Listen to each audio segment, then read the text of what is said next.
আচ্ছা, 6 নম্বর গ্রাফটা দেখো। 6 নম্বর গ্রাফটা হচ্ছে y equal to cot cot inverse x.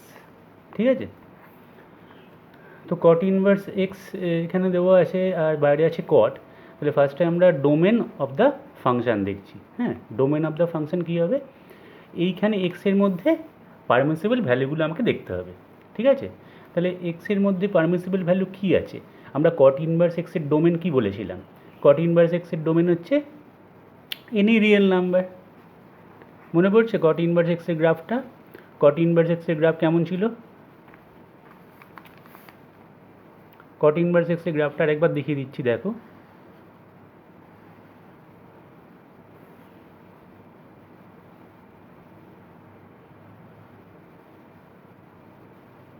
এরকম ছিল কট ইনভার্স এক্সের গ্রাফ, ফ্রম 0 টু পাই ওপেন।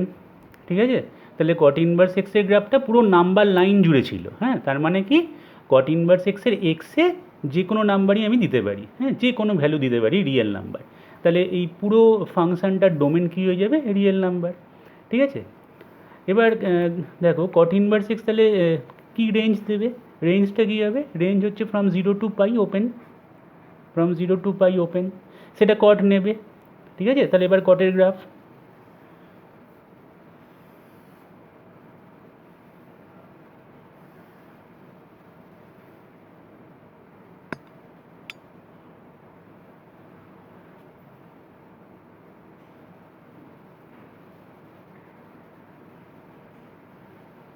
এরকম কটের গ্রাফ। হ্যাঁ, পিরিয়ডিক ফাংশন।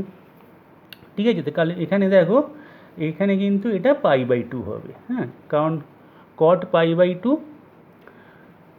ভ্যালু পাওয়া যাবে, কিন্তু কট জিরোতে আমরা কিন্তু কোনো ভ্যালু পাবো না, কারণ কট জিরো মানে কি, কট জিরো মানে হচ্ছে cos zero by sine zero. তাহলে সাইন জিরো আনডিফাইন্ড, তাহলে এখানে পাই/2 জিরো মান পাবো আমি কটের।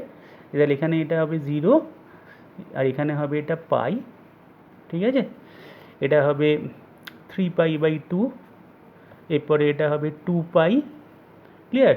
তাহলে এবার দেখো আমার দরকার কোনটুকু জায়গা, আমার দরকার ফ্রম 0 টু পাই, এইটুকু জায়গাতে কটের গ্রাফটা কী বিহেভিয়ার করছে সেটা আমার জানার দরকার। ফ্রম ওপেন 0 টু পাইতে দেখো, জিরোর থেকে একটু বেশি ভ্যালু, জিরোর থেকে যদি একটু বেশি ভ্যালু নিই তাহলে তাকিয়ে দেখছি গ্রাফটা প্লাস ইনফাইনাইটে যাচ্ছে। আমি এখন রেঞ্জ বার করবো ফাংশানটার রেঞ্জ। তাহলে ওগুলো জিরোর থেকে একটু বেশি ভ্যালুতে প্লাস ইনফাইনাইটে যাচ্ছে। তাহলে ফ্রম, আর এখানটা দেখো একবার পাইটাও দেখে নেওয়া যায়, পাইয়ের থেকে একটু ছোটো ভ্যালুতে মাইনাস ইনফাইনাইট। তাহলে from minus infinite to plus infinite, minus infinite to plus infinite হচ্ছে আমাদের রেঞ্জ। তার মানে এটাকে আমরা রিয়েল নাম্বারও বলতে পারি। আর ঠিক আছে, তাহলে ডোমেনটাও রিয়েল নাম্বার, রেঞ্জটাও রিয়েল নাম্বারই হচ্ছে। এইভাবে আমরা ব্যাপারটাকে বুঝবো। ঠিক আছে, তাহলে কট ইনভার্স এক্সের ডোমেন হলো রিয়েল নাম্বার, আর রেঞ্জও হলো রিয়েল নাম্বার। এবার দেখো, এবার আমরা কি করতে চাইছি, কট ইনভার্স এক্সটা তো অ্যাঙ্গেল, তাহলে কট ইনভার্স এক্সটাকে আমি থিটা ধরলাম, তাহলে x is equal to cot theta. ঠিক আছে, আবার এখানে যদি এটাকে থিটা ভাবি তাহলে y equal to cot theta হচ্ছে। ঠিক আছে, যদি আমি এটাকে থিটা ভাবি, এটাকে, তাহলে y equal to cot theta, তাহলে y equal to cot theta. তাহলে x equal to cot theta, y equal to cot theta, তাহলে ওয়াই ইকুয়াল টু এক্স। ঠিক আছে, তাহলে জিরো, এখানে মাইনাস ইনফাইনাইট থেকে প্লাস ইনফাইনাইট হচ্ছে রেঞ্জ, আর ডোমেনটাও প্লাস ইনফাইনাইট থেকে মাইনাস ইনফাইনাইট থেকে প্লাস ইনফাইনাইট। ঠিক আছে, তাহলে এবার আমাদের ছবিটা তার মানে কী হবে, ছবিটা হবে ওয়াই ইকুয়াল টু এক্স, একটা স্ট্রেট লাইন আনবাউন্ডেড, কারণ পুরো নাম্বার লাইন জুড়ে থাকবে এটা, কারণ এখানে ডোমেনটা রিয়েল নাম্বার। আর রেঞ্জটাও তাই আসছে from plus minus infinite to plus infinite. তাহলে পুরো একটা স্ট্রেট লাইন পাবো এরকম 45 ডিগ্রি অ্যাঙ্গেলে, এইটা। তাহলে always y is equal to x হবে, cot inverse x equal to x. ঠিক আছে, ইনক্রিজিং ফাংশান, এটা একটা টোটাল ইনক্রিজিং ফাংশান, এটা ডেরিভেটিভ ডিওয়াই ডিএক্স 1 হবে। ঠিক আছে, তাহলে এটা একবার একটুখানি দেখে নেবে। নেক্সট যাচ্ছি, 7 নম্বর। 7 সেটা হচ্ছে y equal to tan inverse tan x. ঠিক আছে, এখানে দেখো উল্টো, আগে করছিলাম ট্যান ইনভার্স এক্স, এখানে ফার্স্টে ইনভার্স তারপরে ফাংশনটা আছে ত্রিকোণমিতিটা। ঠিক আছে, তো ট্যান ইনভার্স ট্যান এক্স, এটাকে আমরা কিভাবে করব, আগের মতোই করি। ফার্স্টে ডোমেনটা দেখি, ডোমেন মানে যেখানে এক্স আছে সেখানে কিছু রেস্ট্রিকশান আছে কিনা দেখি। তো ট্যান এক্সের রেস্ট্রিকশান অবশ্যই আছে, কারণ দেখো ট্যান এক্স মানে কি, ট্যান এক্স মানে হচ্ছে sine x by cos x. ঠিক আছে, তাহলে কস এক্স যেন জিরো না হয়ে যায় এরকম এক্স আমাকে রাখতে হবে। তাহলে কস এক্স কখন জিরো হয় না, কস এক্স জিরো হয় পাই বাই টুতে, cos pi by two zero, cos 3 pi by 2 zero, cos minus pi by 2 zero. ঠিক আছে, তো কস 5 পাই বাই 2 জিরো, তার মানে পাই বাই 2 এর অড মাল্টিপলে কস জিরো হয়। তার মানে এখানে এক্সে পাই বাই 2 এর অড মাল্টিপলগুলো রাখা যাবে না। ঠিক আছে, তাহলে ডোমেন অফ ফাংশন হবে any real number minus 2n-1 pi by 2, বা 2n+1 পাই বাই 2 বললে একই ব্যাপার। হ্যাঁ, যেখানে n বিলং করছে ইন্টিজার, এখানে n belongs to integer, integer মানে হচ্ছে 0, +-1 +-2 +-3 এরমভাবে ভ্যালু বসাতে পারবো। ঠিক আছে, তাহলে ট্যান ইনভার্স ট্যান এক্সের এই যে ফাংশনটার ডোমেন হচ্ছে real minus odd multiple of pi by 2। ঠিক আছে, এবার তাহলে ট্যান এক্স, তো এই ট্যান এক্সের এক্সকে তো আমি এইসব নাম্বারগুলো দিচ্ছি। হ্যাঁ, তাতে ট্যান এক্সের তাহলে রেঞ্জ কী হবে, যে রেঞ্জটা হবে সেটা ট্যান ইনভার্সের মধ্যে যাবে, তাই তো। তাহলে ট্যান এক্সের রেঞ্জ কী, ট্যান এক্সের রেঞ্জ আমরা জানি -∞ থেকে +∞, ট্যানের গ্রাফ আমরা এঁকেছি। ঠিক আছে, তাহলে ফ্রম -∞ টু +∞ হচ্ছে ট্যান এক্সের রেঞ্জ। তাহলে সেখানে ট্যান ইনভার্স নিতে হবে আমাকে। তাহলে ট্যান ইনভার্সকে যদি আমি -∞ থেকে +∞, মানে যে কোনো রিয়েল নাম্বার দিই এখানে, হ্যাঁ, তাহলে কি আউটপুট পাবো, সেটাই হবে ফাংশনটার রেঞ্জ। তাহলে রেঞ্জ অফ ফাংশন কী হবে, ট্যান ইনভার্সের গ্রাফ আমরা তো আরেকবার দেখিয়ে দিচ্ছি। ট্যান ইনভার্সের গ্রাফ, ট্যান ইনভার্স এক্সের গ্রাফটা হচ্ছে কেমন গ্রাফ না এরকম। ঠিক আছে, এই গিয়ে এরকম যাচ্ছে ট্যান ইনভার্স এক্স গ্রাফ, আর এটা হচ্ছে -π/2, এটা হচ্ছে π/2। এই যে দুটো লাইন, এই দুটো লাইনের মধ্যে থাকবে গ্রাফটা। তাহলে পুরো নাম্বার লাইন জুড়ে তো আছে, তাহলে ট্যান ইনভার্সে যদি আমি রিয়েল নাম্বার দিয়ে যাই, হ্যাঁ, তাহলে ও আমাকে -π/2 থেকে π/2 এর মধ্যে একটা ভ্যালু দেবে। তাহলে রেঞ্জটা কী হবে, ট্যান ইনভার্সের যা রেঞ্জ সেটাই রেঞ্জ হবে। তো সেটা হবে -π/2 টু π/2, ওপেন। হ্যাঁ, দুটোতেই ওপেন, কারণ এই যে দুটো লাইন, এই লাইনটা কি, এই লাইনটা হচ্ছে y ইকুয়াল টু π/2, আর এই লাইনটা কি, এই লাইনটা হচ্ছে y ইকুয়াল টু -π/2। এই দুটো লাইনকে কখনোই কাট করবে না বা টাচ করবে না। ঠিক আছে, এই গ্রাফটা, তাহলে সেক্ষেত্রে ওই জন্য ওপেন দিয়েছি, নইলে থার্ড ব্র্যাকেট দিয়ে ক্লোজ দিতাম। ঠিক আছে, তাহলে রেঞ্জ কি ট্যান ইনভার্স ট্যান এক্সের না -π/2 টু π/2। ক্লিয়ার হয়েছে? এবার দেখো এই যে ট্যান ইনভার্স ট্যান এক্স, ঠিক আছে, এখানে এটা কি পিরিয়ডিক ফাংশান? পিরিয়ডিক ফাংশান মানে ফাংশানটা যদি গ্রাফ আঁকি তাহলে সেটা কি কোনো সার্টেন ভ্যালুর পর থেকে রিপিট হয়, সেটা আমরা দেখব কি করে না। দেখো এখানে y ইজুগাল টু আমি কি করলাম, fx ধরলাম। হ্যাঁ, y ইজুগাল টু fx ধরে নিলাম, নিয়ে পিরিয়ডিক কিনা দেখার জন্য কি করতে হয়, এই এক্সের জায়গায় এক্স প্লাস সামথিং একটা বসাতে হয়। ঠিক আছে, যেমন আমি এখানে ট্রাই নিচ্ছি এক্স প্লাস পাই দিয়ে। হ্যাঁ, কারণ আমি এখানে দেখতেই পাচ্ছি যে ট্যান পাই প্লাস এক্স হচ্ছে ট্যান এক্স। তাহলে দেখা যাক, তাহলে আমি এক্সের জায়গায় যদি আমি পাই প্লাস এক্স বসাই, তাহলে সেটা হচ্ছে tan inverse tan pi plus x. এবার পাই প্লাস এক্স মানে ট্যানের ঘর, তার মানে ট্যান পাই প্লাস এক্স মানে ট্যান এক্স, তাহলে ট্যান ইনভার্স ট্যান এক্সই ফিরে এলো। তাহলে f pi plus x equal to এটা এফ এক্স আবার যদি ফিরে আসে, তাহলে সঙ্গে সঙ্গে আমরা বলতে পারি যে পাইটা হলো ট্যান ইনভার্স ট্যান এক্সের পিরিয়ড। ঠিক আছে, তাহলে পিরিয়ড কি এখানে পাই, মানে পাই পিরিয়ড অন্তর অন্তর গ্রাফটা একই রকম দেখতে হবে, ঠিক আছে, মানে জেরক্স কপি হয়ে যাবে পুরো। তাহলে পাই ইন্টারভ্যাল অন্তর অন্তর আমাদের ছবিটাকে একই আঁকতে পারবো আমরা। এবার দেখো ওয়াই এফ মানে তো ওয়াই, তাহলে y equal to tan inverse tan x, যেহেতু তাহলে আমি এটাকে দুদিকে নিয়ে যাই, তাহলে ট্যান ওয়াই ইকুয়াল টু কী হবে, ট্যান এক্স হবে, তাই তো।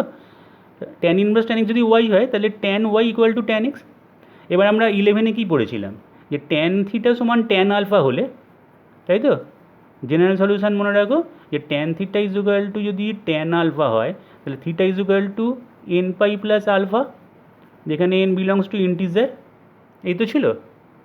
তাহলে এখানেও আমরা যাই করতে পারি y equal to n pi plus x, এরকম লিখে নিলাম, ক্লিয়ার, যেখানে এন বিলংস টু ইন্টিজার। এবার ওয়াইয়ের ভ্যালুটা কি, ওয়াইয়ের ভ্যালুটা মানে হচ্ছে রেঞ্জ, রেঞ্জ হচ্ছে -π/2 থেকে π/2 ওপেন। এবার এনের মানটা আমি ফার্স্টে কী করলাম, 0 বসালাম, তাহলে y is equal to 0 × π + x, তাহলে ওয়াই আর এক্স ইকুয়াল হয়ে গেল, তাই তো। তাহলে ওয়াইটা যদি -π/2 থেকে π/2 এর মধ্যে থাকে, রেঞ্জ মানেই তো ওয়াই, তাহলে ওয়াই যদি -π/2 থেকে π/2 এর ভেতর থাকে, তাহলে ওয়াই আর এক্স যেহেতু ইকুয়াল, তাহলে এক্সের ভ্যালুটাও -π/2 থেকে π/2 এর মধ্যে থাকবে, ঠিক আছে। যা ইনপুট দেবো সেটাই আউটপুট পাবো, ইনপুট আউটপুট ইকুয়াল। তাহলে এবার এই ছবিটাকে আমাদের আঁকতে হবে।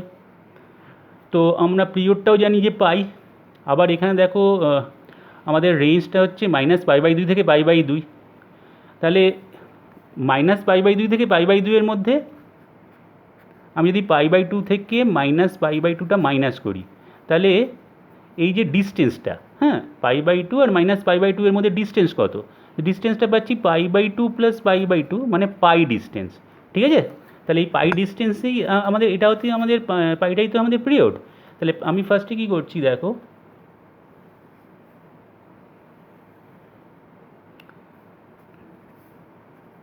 ফার্স্টে আমি কী করছি, ফার্স্টে যেহেতু এখানে আমাকে -π/2 থেকে π/2 এর মধ্যে গ্রাফটাকে আমাকে রাখতে হবে, তাই ফার্স্টেই আমি এই দুটো লাইনকে এঁকে ফেলছি, এক্স অ্যাক্সিসের প্যারালাল লাইন, ঠিক আছে। এটা হচ্ছে আর এটা হলো, মানে এর মধ্যে আমাকে গ্রাফটাকে রাখতে হবে, ঠিক আছে। তাহলে এটা এটা অ্যারো দিয়ে দিলাম, তাহলে এইটা একটা স্ট্রেট লাইন, সেটা হচ্ছে ওয়াই ইজ ইকুয়াল টু, এ দেখো π/2, ঠিক আছে, এটা π/2, আর এটা কী হবে, ওয়াই ইকুয়াল টু -π/2, ঠিক আছে। এই দুটো স্ট্রেট লাইনকে আগে এঁকে ফেললাম, এর ভেতরে আমাকে গ্রাফটাকে রাখতে হবে, ঠিক আছে। আচ্ছা, এবার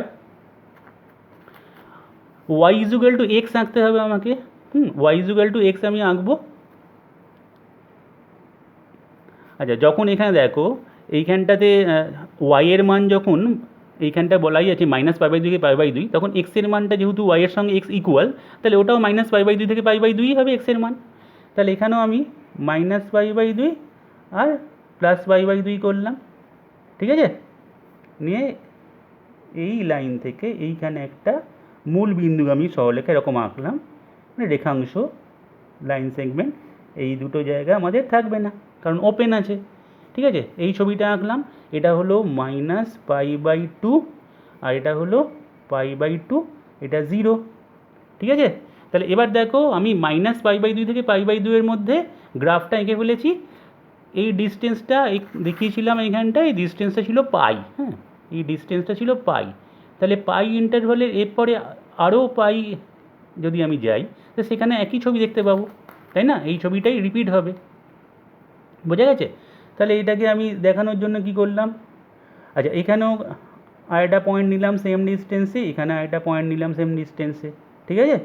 তাহলে সেই ছবিটাকে আবার এটার মতো করি, ছবিটাকে আঁকি, এটা এইখানে গিয়ে হবে, এইভাবে একটা ছবি আঁকলাম, ঠিক আছে। আবার এইদিকেও করতে পারি, এইখানেও করতে পারি, এইখানে এইটা একই রকমভাবে, এখান থেকে এটার ডিস্টেন্স হবে পাই, এখান থেকে এটা ডিস্টেন্স পাই, মানে পাই ডিস্টেন্সে আমাদের ছবি রিপিট হচ্ছে, এইভাবে চলবে পরপর, ঠিক আছে। আচ্ছা, এটা -π/2 থেকে π/2, তাহলে এইখানটা এটা পাই, এটা 3π/2, মানে π/2 থেকে 3π/2 এর মধ্যেও ছবিটা এটা হলো, এই একই ছবিটা আঁকলাম। আর এই দুটোর মধ্যে ডিস্টেন্সটা হচ্ছে পাই, কারণ 3π/2 থেকে π/2 মাইনাস করলে পাই ডিস্টেন্সই হয়, ঠিক আছে। এবার দেখো তাহলে -π/2 থেকে π/2 এর মধ্যে এই যে ডেফিনেশনটা হবে সেটা এখানে হবে কি y = x, এটা মূল বিন্দুগামী সরলরেখা। তো আমরা এভাবে মনে রাখবো যে এইটাকে আমরা কী বলবো, যদি আমাদের দেখো একটা জিনিস, এটা হলো y = x, তাহলে এটাও আমরা y = x-ই ভাববো, ঠিক আছে, এটাকেও y = x-ই ভাববো। তাহলে এটাকেও আমি ফার্স্টে লিখবো y = x, এই টেকনিকটা ভালো করে জেনে নাও। এটাকেও আমি ভাববো y = x, কিন্তু এটা পাই দিয়ে যাচ্ছে, হ্যাঁ, π,0 দিয়ে যাচ্ছে, তার মানে এক্সের মান পাই দিলে ওয়াইটা 0 হচ্ছে, হ্যাঁ। তাহলে এখানে আমি কি করব, মনে মনে চিন্তা করব যে এক্সের মান কত দিলে এটা আমার এখানে একটা এমন জিনিস লিখবো যাতে পুরো ওয়াইয়ের মানটা 0 হয়ে যায়, ঠিক আছে। তাহলে আমি যদি এখানে -π করে রাখলাম ধরো, তাহলে এক্সের মান পাই বসাতেই হবে আমাকে, তাহলে তবেই ওয়াইয়ের মানটা 0 হবে। তার মানে y = x লিখে -π করে দিলাম, কারণ এক্সের ভ্যালুটা পাই দিতে হবে, তবে আমি জানি ওয়াইয়ের মানটা 0 পাবো, বোঝা গেছে। তাহলে এই দিকে এইখানে যদি আরেকটা আঁকতাম, এইখানে যদি আবার একটা আঁকতাম, তাহলে এখানে যেটা হতো সেখানে আবার সেই একই জিনিস করতাম, এখানে দেখে নিতাম এটা হচ্ছে 3π/2, মানে এখানে 2π হতো। তাহলে এইটার ডেফিনেশনটা কী হতো, এটার ডেফিনেশন হতো y = x - 2π, এখানে 2π দিলে 0 হচ্ছে, বোঝা গেছে।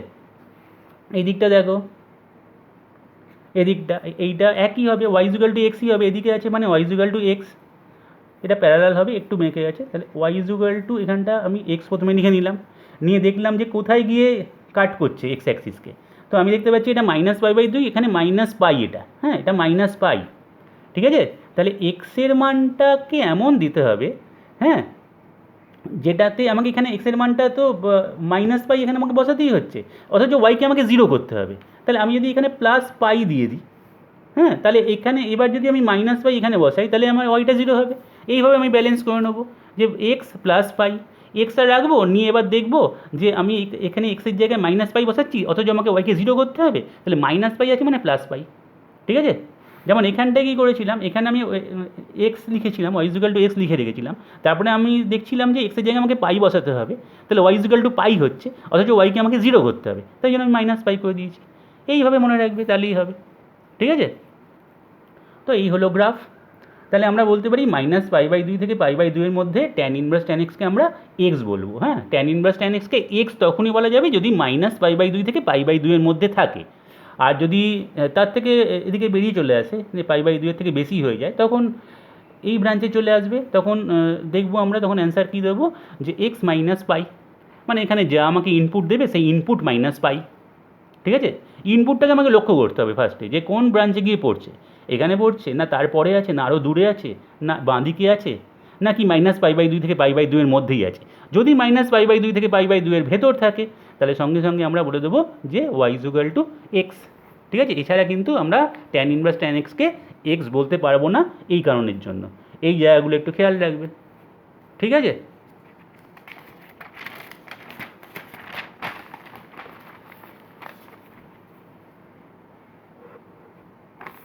8 নম্বর দেখাই, fx মানে y, হ্যাঁ, cot ইনভার্স cot x-টা দেখিয়ে দিই একবার, cot ইনভার্স cot x। আচ্ছা, ডোমেন ডাইরেক্ট চলে যাচ্ছি, domain of the function. cot x এর ডোমেন কী হবে, cot x মানে হচ্ছে cos x/sin x, ঠিক আছে। তাহলে sin x যেন 0 না হয়, তার মানে x যেন পাইয়ের মাল্টিপল না হয়, কারণ sin 0 0, sin π 0, sin 2π 0, sin 3π 0, sin -π 0, তার মানে ডোমেন হবে রিয়েল মাইনাস nπ, যেখানে n বিলংস টু ইন্টিজার, ঠিক আছে। তাহলে ডোমেনটা জানা গেল। তাহলে এবার ডোমেন রিয়েল মাইনাস nπ যদি আমি এখানে বসাই, তাহলে কট কী দেবে আমাদের, কটের রেঞ্জ কী হবে, কট যে রেঞ্জটা নেবে সেটা কট ইনভার্স নেবে। আচ্ছা, এখানে আমরা একটা জিনিস খুব সহজেই ভাবতেও পারি এভাবে, যে বাইরে কট ইনভার্স আছে, তাহলে কট ইনভার্স যাই নিক না কেন, কট ইনভার্সের রেঞ্জটা কী, সেই রেঞ্জটাই আমাদের এই পুরো ফাংশনের রেঞ্জ হবে। তাহলে এইভাবে আমি একবারে বলে দিচ্ছি যে range of the function caught inverse হচ্ছে ফ্রম 0 to π ওপেন। আমরা আগেও দেখেছি, কট ইনভার্স এক্স গ্রাফে দেখে নেবে যে 0 to π, রেঞ্জটা দেওয়া আছে, ঠিক আছে। তাহলে রেঞ্জ আর ডোমেন জানা হয়ে গেল। এবার পিরিয়ডিক কিনা দেখে নিই, তাহলে ছবি আঁকতে সুবিধা হবে। এখানেও হ্যাঁ, এটা যদি আমরা এক্স প্লাস পাই করে দিই তাহলে এটা আবার কট পাই প্লাস এক্স মানে কট এক্স, তাহলে কট ইনভার্স কট, এখানে এক্স প্লাস পাই লিখলাম, তাহলে এটা হবে কট ইনভার্স কট এক্স, তার মানে কট ইনভার্স কট এক্স মানে এফ এক্স ফিরে এলো, তাহলে এখানে আমরা পাইটাকে বলতে পারি পিরিয়ড। ঠিক আছে, পাই হলো এখানে কট ইনভার্স কট এক্সের পিরিয়ড। এবার আমরা কি করব, এবার আমরা এটাকে ওয়াই ধরে নিলাম, তাহলে y equal to cot inverse cot x, তার মানে cot y equal to cot x, তার মানে tan y equal to tan x, উল্টে দিলে তাই হবে। তাহলে আবার আগের মতো সেম জিনিসই চলে আসছে। Tan y equal to tan x মানে এখানে আমরা বলতে পারি y equal to n pi plus x. ঠিক আছে, এবার ওয়াইয়ের ভ্যালুটা 0 থেকে pi, y belongs to, y মানেই তো range, range belongs to 0 to pi, 0 to pi বলা আছে ওপেন। এবার তার মানে এনের মানটা আমরা 0 করলাম, তাহলে ওয়াই ইজুগাল টু এক্স হলো, তার মানে এক্সের ভ্যালুটাও 0 টু পাই হবে, কারণ ওয়াই ইকুয়াল টু এক্স বলা আছে। ওয়াই যদি 0 টু পাই হয় তাহলে এক্সটা যেহেতু ওয়াইয়ের সঙ্গে ইকুয়াল, তাহলে এক্সটাও 0 টু পাই হবে। তাহলে ওয়াই ইজুগাল টু এই গ্রাফটা আঁকবো 0 টু পাইতে। আচ্ছা, রেঞ্জ হচ্ছে 0 টু পাই, তাহলে আমরা ফার্স্টে কী করছি,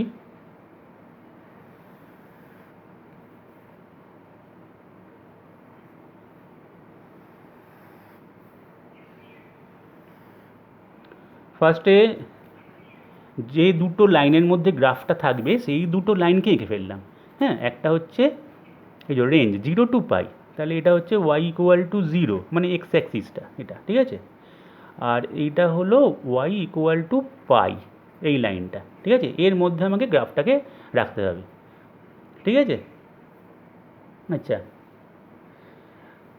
তাহলে এইখানটা কী হবে, এটা হচ্ছে 0 কমা পাই, এটা হচ্ছে 0 কমা পাই বাই 2, আর এটা হলো 0 কমা 0, এই পয়েন্টটা ধরলাম, ঠিক আছে।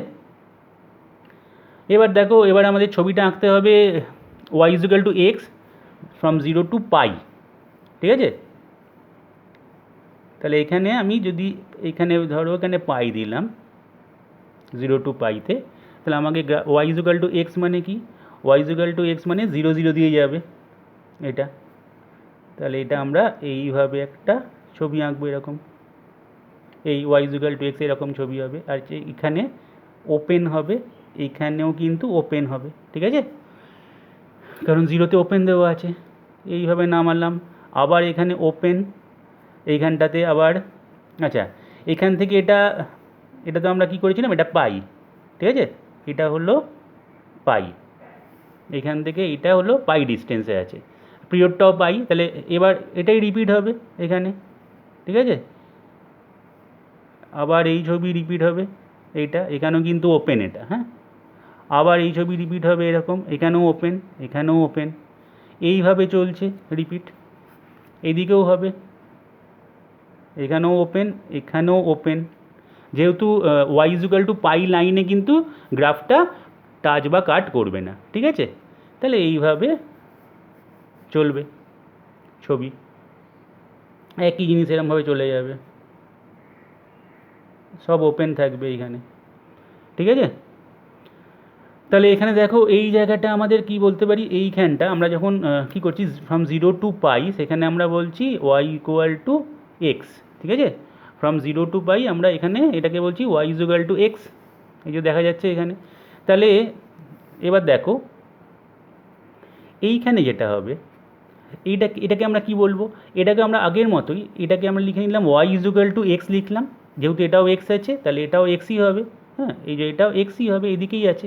কিন্তু এখানে আমি দেখতে পাচ্ছি যে এটা পাইতে 0 হবে, তাই না, পাইতে গিয়ে এখানে এটা 0 হচ্ছে, তাহলে এখানে আমি পাই বসালাম, তাহলে এখানে আমাকে 0 বানাতে হবে, তাহলে এক্স মাইনাস পাই। তো সেম জিনিস আমার এখানেও হবে, এটাকে আমি তাহলে কী করব, এটা হচ্ছে এই জায়গাটা, এইখানটা হচ্ছে 2 পাই, এটা কিন্তু অ্যারো ছিল, হ্যাঁ, এইটা হচ্ছে 2 পাই, তাহলে এইটা 2 পাই যদি হয় তাহলে এই জায়গাটার ডেফিনিশনটা কী হবে, এটা হবে ওয়াই ইজুগাল টু, এটা এক্স মাইনাস পাই হয়েছিল, তাহলে এটা হবে x, y equal to x তো সবসময় থাকবে, তাহলে y equal to x minus 2 pi, ঠিক আছে। এইভাবে আমরা জাস্ট একটা করে পাই মাইনাস করতে থাকবো। পরেরটা হবে এক্স মাইনাস থ্রি পাই। সবসময় এক্সটা থাকবেই, কারণ একই দিকে থাকে, মানে এটা গ্রেডিয়েন্টটা সেম আছে, ঠিক আছে। তাহলে এইভাবে আমরা কট ইনভার্স কট এক্সকে ডিফাইন করব, ঠিক আছে। তার মানে কট ইনভার্স কট এক্স সবসময় এক্স নয়, হ্যাঁ, কট ইনভার্স কট এক্সটা এক্স হবে তখনই বলতে পারবো আমরা, যখন 0 থেকে পাই এর মধ্যে থাকবে, ঠিক আছে। এক্সের মান যখন 0 থেকে পাই এর মধ্যে থাকবে তখনই আমরা কট ইনভার্স এক্সকে এক্স বলতে পারবো, ঠিক আছে। এছাড়া যদি 0 থেকে পাইয়ের বাইরে চলে যায়, মানে 0-র বাঁ দিকে চলে গেল বা পাইয়ের ডান দিকে চলে গেল, যে ডেফিনেশনে পড়বে সেই ডেফিনেশন অনুযায়ী ইনপুট মাইনাস পাই অ্যান্সার হবে, ঠিক আছে। তো এটা আমাদের এইভাবে খেয়াল রাখতে হবে।